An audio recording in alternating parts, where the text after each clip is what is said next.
600,000 atomic bombs daily, according to Al Gore. Coming up next on One Nation.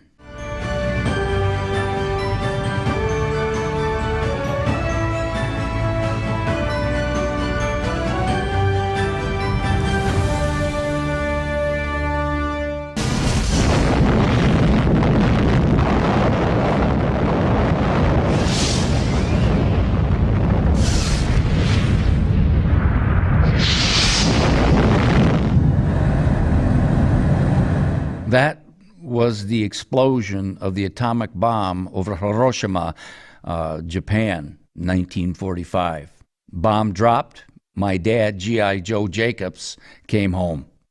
Now imagine that explosion that wiped out Hiroshima, and then another explosion that wiped out Nagasaki. Now, according to Al Gore, in America today, because of climate change, or in the world, we have over 600,000 Hiroshima-class atomic bombs exploding every day. This is unbelievable, people. Hello, America. Welcome to One Nation. I'm your guest host, Dr. Jake Jacobs. Before we get into Al Gore and his bizarre world of climate changeology, you can get more of Jake Jacobs at the Jake Jacobs on Facebook at Dr. Jake Jacobs, also Jake Jacobs Show, and also on Twitter, Jake Jacobs at Jake Jacobs 1776. And also you can go on the internet, jakejacobshow.com. That's the jakejacobshow.com for my shows that are much longer than they are here at One Nation. Now, anyways, back to Al Gore and his bizarre climate fanatic world, his climate catastrophizer that he is. He loves to invoke, kind of like Ocasio-Cortez, who says that, what's happening with climate change is our World War III. Well, when you hear Al Gore talk, he uses this manipulative language to create fear, to scare us, to get us to take action, to get more money so we can save the planet, to quote Nancy Pelosi. So here he is back in 2020, 3 years ago, at the World Economic Forum, talking about this climate change war we're in and making references to famous battles throughout history. Here goes. This crisis, the climate crisis, is way worse than people generally realize. Way worse. It is getting worse still way faster than people realize. The burden to act that is on the shoulders of the generation of people alive today is a challenge to our moral imagination. But this is Thermopylae. This is Agincourt. This is the Battle of the Bulge. This is Dunkirk. This is 9/11. We have to rise to this occasion. Thermopylae. Agincourt. Right? The English are outnumbered by the Frenchies, and the English win. Ye hear, ye band of brothers, on this St. Crispin's Day.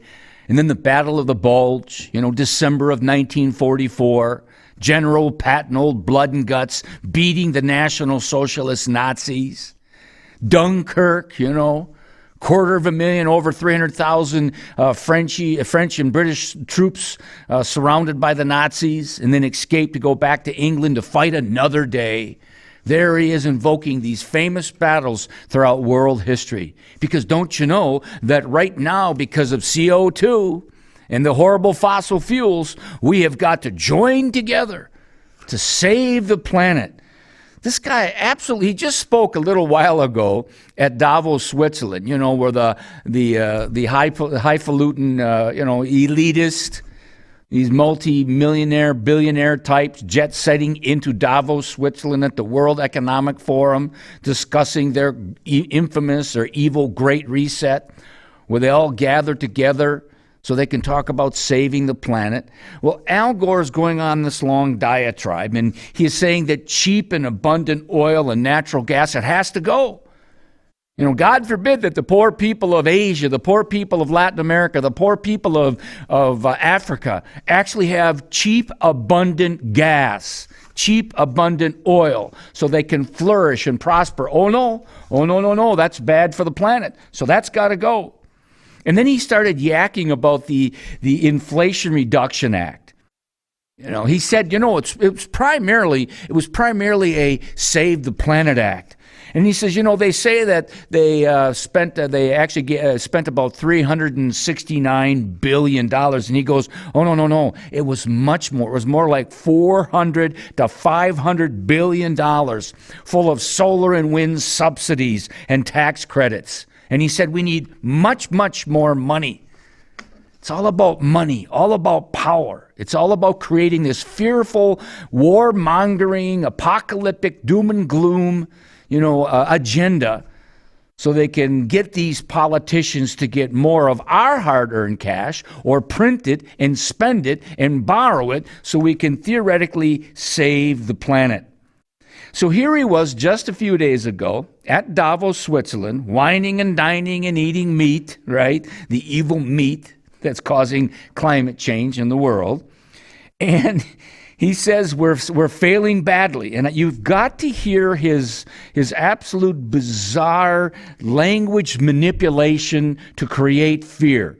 I mean, it's not substantiated in scientific rhetoric. It's bombastic, literally bombastic, bizarre, what would you say, catastrophizing language to create fear, panic. Remember, that's what Greta Thunberg says. I want you to panic because the world's going to hell in a handbasket. We only got 7 more years to go. So let's listen to Al Gore speak these bizarre words. Here goes. And all the greenhouse gas pollution would be below you. We're still putting 162 million tons into it every single day. And the accumulated amount is now trapping as much extra heat as would be released by 600,000 Hiroshima-class atomic bombs exploding every single day on the Earth. That's what's boiling the oceans, creating these atmospheric rivers and the rain bombs and sucking the moisture out of the land and creating the droughts and melting the ice and raising the sea level and causing these waves of climate refugees predicted to reach 1 billion in this century. Look at the xenophobia and political authoritarian trends that have come from just a few million refugees. What about 1 billion? We would lose our capacity for self-governance on this world. We have to act. So in answer to your question, I would say we have to have a sense of urgency much greater than we have yet had, and we need to make some changes. We've heard about divides at this conference between the North and South and the East and West. There's another divide, increasingly, between those who are old enough to be in positions of power and the young people of this world.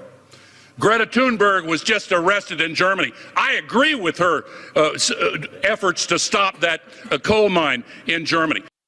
I don't know where to begin with this, people. I mean, first of all, he mentions Greta Thunberg, right? She goes to Germany. She's complaining about the fact that the Germans are turning to coal mining again and using coal for their energy.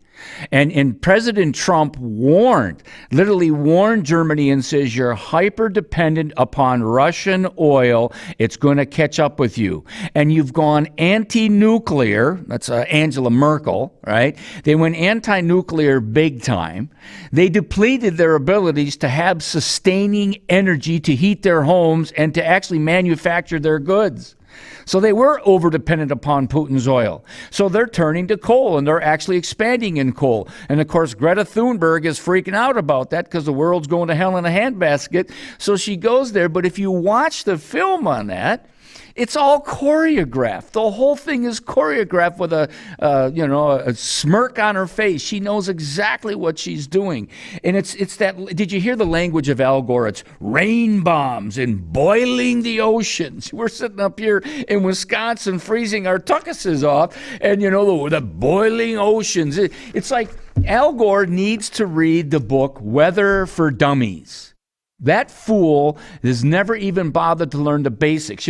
He's got a degree. Okay, he went to Harvard, so therefore he knows a whole bunch, right? He went to Harvard, he majored in government, and now he's this scientific expert. He comes out with a film in 2006, right? An Inconvenient Truth. He goes on, the Sundance Film Festival, and he says, we only got about 10 years left, and this whole thing is going to come collapsing if we don't take action now, money money now, government now, power now. You ever hear did you hear the words? You hear the words back then, and you just heard them now. He talked about power, talked about acting. And previously within that particular speech, he was talking about money, money, money.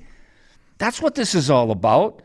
In fact, when he was at the Sundance Film Festival back in, what was it, late 2006, early 2007, I forget the exact date, there he was making all these predictions, 10-year time frame, right? He talked about, no snow in Kilimanjaro and polar bears going to be gone. And 90% of what he talked about in An Inconvenient Truth was wrong, was an error. His film was just like Paul Ehrlich's population bomb insanity. And they're bosom buddies. And this Al Gore is he's the quintessential manipulator of language to create fear.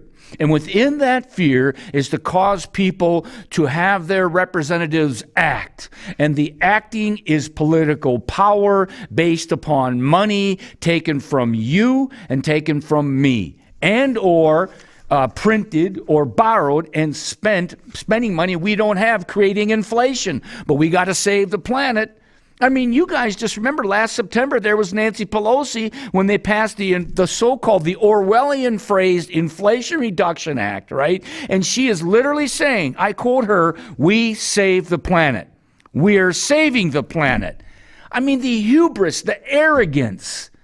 This multi-million-dollar corrupt lifer politician by the name of Nancy Pelosi, along with Chucky Schumer and Joey Biden, making all their money within the world of politics, not knowing how to create jobs by leaving Americans alone so we can create jobs, by leaving businesses alone so we can create jobs and create prosperity, but thinking that somehow stealing from the producers, redistributing wealth will somehow create wealth in America.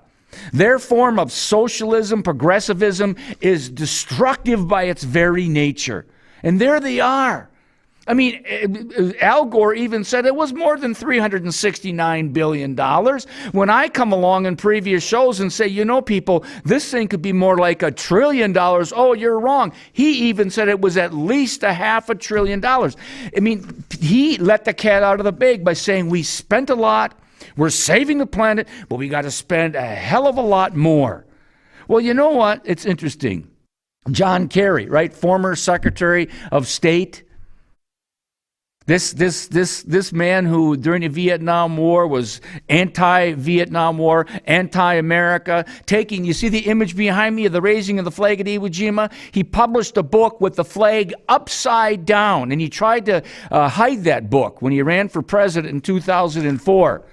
And when he was speaking here in Appleton, Wisconsin, I made sure that I and a bunch of buddies were there exposing him for what he was like during the Vietnam War. Thank God he didn't become president. But then he became Secretary of State and had the disastrous non-treaty treaty with Iran. Iran that yells, "Death to America, death to Israel."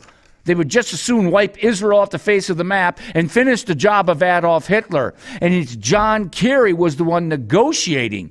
And they know that in the Constitution, you have to have the Senate ratify the treaty. So what did they do? They just worked around it and said, well, we won't call it a treaty. It's all a ruse, people. And here's Joe Biden right now going to Iran, besides Marxist Venezuela, right, and Saudi Arabia, and saying, please give us more of your oil. We've got a war over here on fossil fuels, liquid natural gas, fracking. We've got a war here. We want to make sure prices do go up. That in itself is a whole other topic, by the way. When Joe Biden is what's her name, Jean-Pierre, I forget her first name now, when she's on there and saying, well, we just lowered gas prices. It's like, wait a minute. Gas prices were at all-time lows, speaking within GDP. Under President Trump, we were energy independent. And from day one, when Joe Biden became president, he started his war on fossil fuels, American energy, American prosperity, American flourishing. And prices started to go through the roof. And they knew the midterm elections were around the corner. And so what did Joe Biden do? He went kowtowing and begging for oil from communist countries, from Muslim nations. When we were energy independent, we were actually selling on the market. We hadn't done that in years. We were actually selling petrol on the market. We've lost energy independence thanks to Joe Biden and John Kerry and his ilk, his company, his team. So here's John Kerry at the World Economic Forum. You got to just, when you listen to him, you just think this is a typical politician who, first of all, thinks he knows so much that isn't so, thinks that he knows how to run our lives, how we are to heat, what we are to eat, how we are to transport our lives, as far as how we get around and where we go. Because remember, the larger picture of what's going on at the World Economic Forum in their Great Reset is to totally, to quote Barack Obama, transform the United States of America, our sovereign American republic that will be diminished by the powers of the United Nations, by the powers of the World Economic Forum, by those within the European Union who have bought this bizarre globalist agenda that is very much anti-American sovereignty. So let's listen to John Kerry and his arrogance, his hubris. And when you stop and think about it, it's pretty extraordinary that we, select group of human beings, because of whatever touched us at some point in our lives, are able to sit in a room and come together and actually talk about saving the planet. I mean, it's so almost extraterrestrial to think about, quote, saving the planet. If you said that to most people, they think you're just a crazy tree-hugging, lefty, liberal, do-gooder, whatever, and there's no relationship. But really, that's where we are. He's not a do-getter. No, he's a fool. He's a charlatan. He's a part of the class politique. These are corrupt individuals, people. He's been corrupt in politics going back to the Vietnam War, John Kerry. And he says, it's like we're extraterrestrial individuals.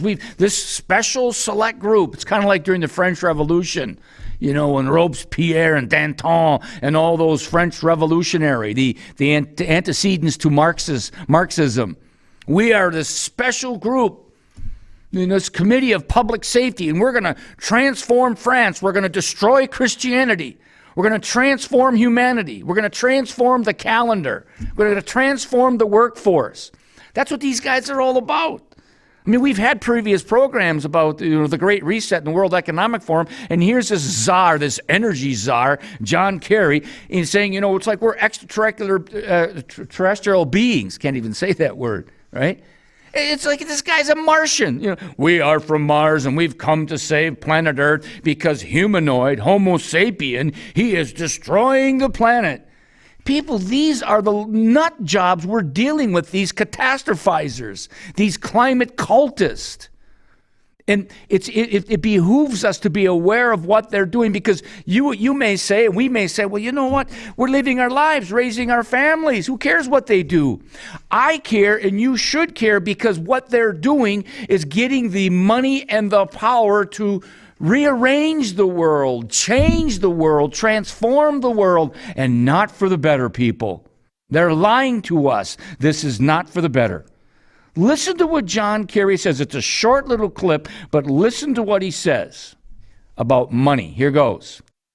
So how do we get there? Well, the lesson I've learned in the last years, and I learned it as secretary, and I've learned it since, reinforced in spades, is money, money, money, money, money, money, money. There you have it, people. Money, money, money, money, money. I can't help it. A lot of you guys know that I love Pink Floyd. I saw, first time I heard Dark Side of the Moon, 1973, I was blown away. David Gilmour, the lead guitar player, amazing guitar player. I'm such a Pink Floyd fanatic, I actually went to David Gilmour's house in Sussex, England. No kidding. Saw Pink Floyd live April 20th, 1975, when I was a freshman at Arizona State University. Love the music, absolutely do. So they have a song on Dark Side of the Moon called Money. Money, money, it's a gas, right? And it's interesting, money, it's a gas. We need more gas. We need more petrol. We need more liquid natural gas. We need more fracking. We need more flourishing and prospering And not just for America, but we could do that and help the people of Africa and help the people of Latin America and Asia. And this is very interesting, people, because when you look at the John Kerrys, the Al Gores, the Joe Bidens of the world who live high off the hog and they have homes on the ocean, the so-called rising ocean, telling us how to live, how they want to change and transform the world. We could, and by the way, they also at the World Economic Forum and the United Nations say it's up to us, the United States, to give the Chinese, the communist Chinese, more money because they're a developing nation, so we owe them so they can have more energy. And dictator Xi is just like, you got to be kidding me. This is great. You guys are dumber than a box of rocks. You really didn't read Weather for Dummies, because you dummies are saying that we, the second most developing economy in the world, you're going to give us climate reparations. Now, I mean, stop and think of that insanity. This is how these people think. So instead of bringing highly intense energy, liquid natural gas, fracking, oil, petrol, and the products that come with that, fertilizers, agricultural advancement, instead of bringing all that flourishing that fossil fuels has given those of us in the so-called North, they call it the North, those of us in America and Canada and England, etc., instead of us bringing that to Africa, they say, just give us money and then we'll get more solar and wind. We know that's well, they don't say that, but we know that's unreliable. In fact, they're hyper-dependent upon fossil fuels. They won't tell you that because it's that whole green tyranny, the green industrial complex. It's about these fat cat green tyranny people. It's just about money for them too. So the whole point is, here it is, it's money. Where are you going to get that money, John? He says, money, money, money, money, money. We're here to get more money, money, money, money, money. And it's like, well, we're saying, well, where's that money? If we're heading towards $32 trillion in debt, where are we going to get more money? Make up another bogus Inflation Reduction Act? So they can actually print and borrow maybe 500 billion more dollars. So they can give more subsidies to solar and wind. So they can kill more birds and more bats and more creatures and take more land. Do you know how much, if we went totally solar and wind, how that would have a negative environmental impact upon the United States of America and the world? And by the way, that's not just me talking. You talk to a lot of people from Greenpeace and all those other climate change fanatics. They'll tell you, oh my God, it's not really clean. It'll cause profound damage to the environment. Well, of course it does. There's nothing that's pristine, pure, and perfect. But American technology has improved so much since I was a young man, since Paul Ehrlich said that the world was going to end overpopulation, and he talked about sterilizing the water, talked about sterilizing men across the world so we wouldn't have, too many people. And then all of a sudden there was the Green Revolution, where fossil fuel technology and agricultural technology tied to fossil fuel machinery exploded agriculture. And people were flourishing. Well, we can bring more flourishing around the world, not through the insane agenda of the World Economic Forum of John Kerry and Al Gore, who are just raking in all this money. Al Gore is literally making millions and millions of dollars. His green investment company is worth $36 billion.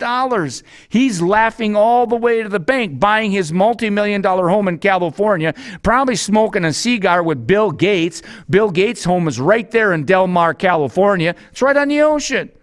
And then they probably fly on their jet to go see Barack Obama at Martha's Vineyard, whose home is by the ocean. Then they fly to Hawaii, where Barack Obama has another home on the ocean.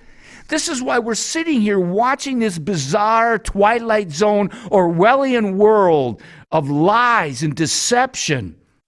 And it's at the expense of you and me and our livelihood. My fellow Americans, I went to the University of Brighton many, many moons ago. Long undergraduate work there. I taught at a high school in Brighton, England. It's an hour south of London.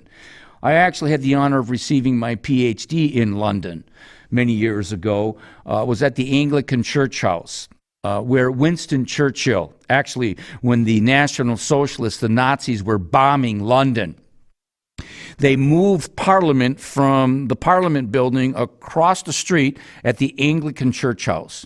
I didn't know this at the time, and here I am all in my regalia, getting ready to get my doctoral degree award, and I saw the plaque on the wall, and there it was. Here is where Winston Churchill and the English Parliament met during World War II, where they came together and prayed to save Christian civilization. I learned a lot of words when I was over in England. Maybe it was because I would go visit the local pub and the boys would be talking about, life and rock and roll and a lot of issues. I learned words like poppycock, balderdash, claptrap, flapdoodle. What John Kerry, Al Gore, and all these climate catastrophizers, they're full of poppycock, balderdash, claptrap, flapdoodles. We in America simply say, bull, I'll keep it clean. BS. It's BS, people. It's a scam. It's a ruse. And the sad fact is, you pay, we pay. We, the people, pay. Well, I'll tell you what. We're in the midst of an American crisis. I didn't create that term. When I actually was in Brighton, England, I did some historical touring of southern England, all over England, London, etc. But near Brighton is a city by the name of Lewes. Lewes is about 13 miles away from Brighton, England. And there was a gentleman there by the name of Thomas Paine who lived in Lewes. There was a historical plaque, nice pub around the corner. Went to visit pub and talked about Thomas Paine. And Thomas Paine has written a number of books. He was an Englishman who came to America in 1774. He wrote a book in early January of 1776 called Common Sense. In there, he says that in America, the king in America is Jesus Christ.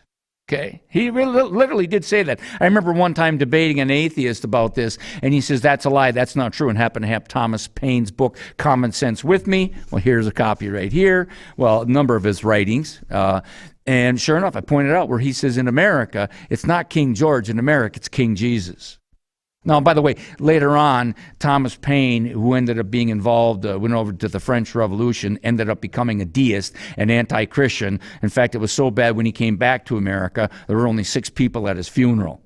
Right, and he attacked George Washington, called him an incompetent general. He attacked America's Judeo-Christian roots. He wrote a book called The Age of Reason, where he says the Bible is bogus, etc., etc. But the Thomas Paine of 1775, 76 had very much become an American revolutionary. And he wrote a number of essays called The American Crisis. And in The American Crisis, that would have come out in December of 1776. Now, you got to imagine this. The American Continental Army was suffering. We were getting beaten by the world's greatest empire, the world's greatest army, the British Empire. We were suffering under the tyranny of King George III. And he opens up the American crisis by saying, these are the times that try men's souls. The summer soldier and the sunshine patriot will, in this crisis, shrink from the service of his country. But he that stands it now deserves the love and thanks of men and women. Tyranny, like hell, is not easily conquered. My fellow Americans, these are the times that try men's souls. Right now, what we have going on, I'm serious, and this is not an exaggeration like an Al Gore exaggeration or a John Kerry exaggeration, 7 more years and the world's coming to an end. It's an explanation of what's happening in the United States of America. Do you think inflation is here by accident? Do you think that what's happening on the border is by accident? You think the crime in American cities is by accident? You think that when 5 black policemen kill a black in Memphis, Tennessee, and that's called systemic white racism, that's by accident? You think the indoctrination of our children from kindergarten to 12th grade all the way through college and law schools is by accident with this profound lefty indoctrination? You think critical race theory and Black Lives Matter Marxism and Antifa going wild in the streets is by accident? This is not by accident. This is the globalist big government agenda of leftism. And it's infused and permeated and taken over. I hate to be partisan, but it's taken over the Democratic Party. In my scriptures at home, in the book of Joshua, first chapter, over and over, Joshua, as they're getting ready to go into Eretz Yisrael, the land of Israel, he says over and over, Kasach ve'amatz, Kasach ve'amatz, Kasach ve'amatz. Be strong and brave. My fellow Americans, now is the time for us to be strong and brave. And most importantly, we need to get involved. We need to get involved in any way that God will call us to get involved so we can save our glorious, wonderful American Republic under God. So until we meet again, Godspeed, God bless, and happy trails to you.